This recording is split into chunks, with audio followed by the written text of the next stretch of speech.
स्वागत आहे तुमचं आपल्या अजून एका नवीन आणि खास ट्रॅव्हल व्लॉगमध्ये. मित्रांनो, आज आपण एका अशा ठिकाणी चाललो आहोत जे आपल्या महाराष्ट्रात असूनही तिथे तुम्हाला थेट थायलंड आणि आंतरराष्ट्रीय बौद्ध संस्कृतीची झलक पाहायला मिळणार आहे. होय, आज आपण चाललो आहोत यवतमाळ जिल्ह्यातील एका अत्यंत निसर्गरम्य आणि शांत ठिकाणी, ज्याचं नाव आहे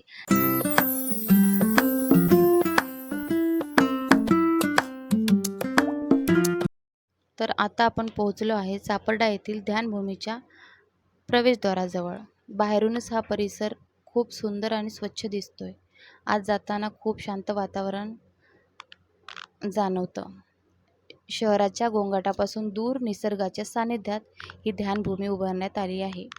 इथे अनेक लोक ध्यान साधना करण्यासाठी, धम्म समजून घेण्यासाठी आणि मनशांती मिळवण्यासाठी येतात. चला तर मग आता आपण आज जाऊन एक एक ठिकाण पाहूया.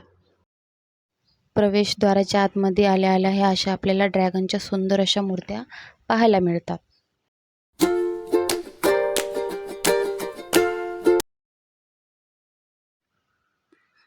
मी लवकरच इथे 5 दिवसाच्या ध्यान शिबिरासाठी येणार आहे. त्या शिबिरात नेमकं काय होतं, दिवसाची सुरुवात कशी होते, काय नियम असतात, माझा अनुभव कसा होता, हे सगळं पुढच्या ब्लॉगमध्ये तुमच्यासोबत शेअर करणार. त्यामुळे चॅनलला अगोदरच सबस्क्राईब करून ठेवा आणि पुढचा ब्लॉग चुकवू नका. आणि आता इकडे आपण आतमधल्या परिसरामध्ये आलो आहोत. इथे एक उंच आणि आकर्षक स्तंभ पाहायला मिळत आहे. या स्तंभाच्या दंडाभोवती गुंडाळलेल्या सापाची रचना दिसते, जी वैद्यकीय आणि आरोग्य क्षेत्राशी संबंधित प्रतीक म्हणून ओळखली जाते. या परिसराची सजावट आणि रचना खूप वेगळी आणि आकर्षक आहे.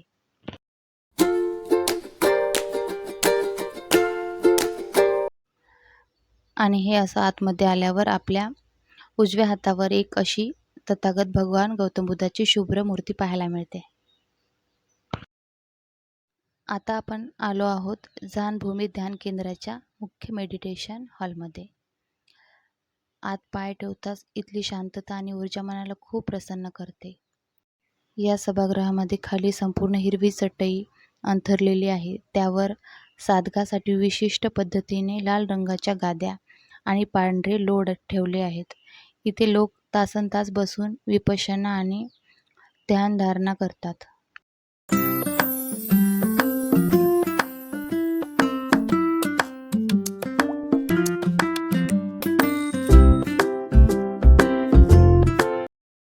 आणि ही समोर जी सुंदर मूर्ती पाहत आहात ती जाणभूमी मध्ये ध्यान केंद्रामधील गौतम बुद्धाची भव्य मूर्ती आहे.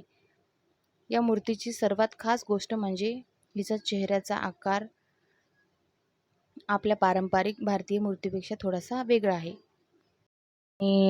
ही मूर्ती कुठली आहे तुम्हाला जर माहीत असेल तर ते तुम्ही कमेंटमध्ये सांगा.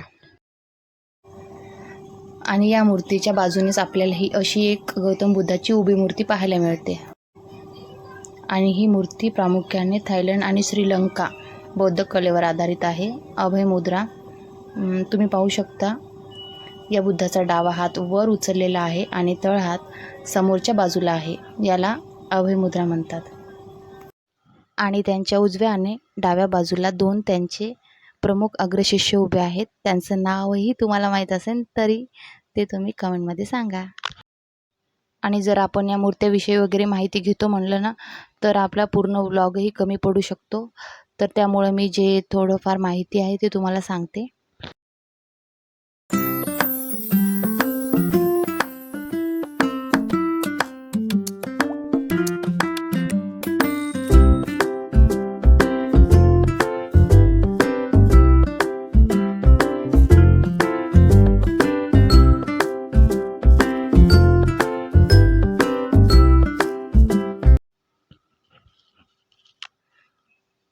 आणि इथेही तथागत भगवान गौतम बुद्धाची सुंदर अशी गोल्डन कलरची मूर्ती आहे. आणि त्याच्या बाजूला जे 4 मूर्त्या आहे ते सुद्धा तथागत भगवान गौतम बुद्धाच्याच आहेत.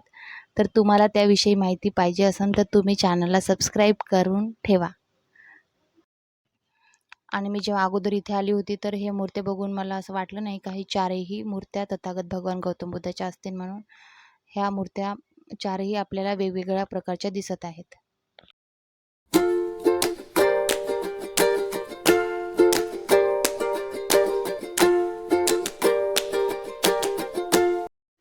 आणि आता आपण मेडिटेशन हॉलच्या बाहेर आलो आणि तिथेही अशी गौतम बुद्धाची मूर्ती आहे.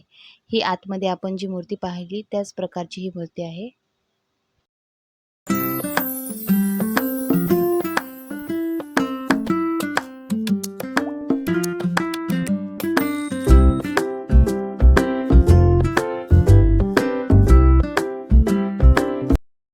आणि हे जे इथे भिंतीवर आपल्याला एक चित्र पाहायला मिळत आहे आणि हे चित्र एका करुणामय कथेवर आधारित आहे. तर आता आपण व्हिडिओ एवढा मोठा नाही करणार आहोत, त्यामुळे मी ही कथा तुम्हाला सांगणार नाही. बऱ्याच जणांना ही कथा माहीत असेल.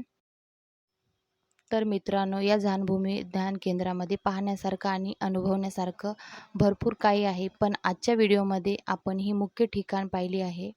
इथे अशी अनेक गुपिते आणि सुंदर वास्तू आहे ज्या मी माझ्या कॅमेऱ्यात कैद केल्या आहेत. त्या आपण या व्लॉगच्या पुढच्या भागात पाहणार आहोत. तुम्हाला हा भाग कसा वाटला हे मला कमेंट करून सांगा. व्हिडिओ आवडला असेल तर लाईक करा, शेअर करा आणि चॅनलला सबस्क्राईब करायला विसरू नका. भेटूया पुढच्या व्लॉगमध्ये. तोपर्यंत नमो बुद्धाय, जय भीम आणि काळजी घ्या. बाय.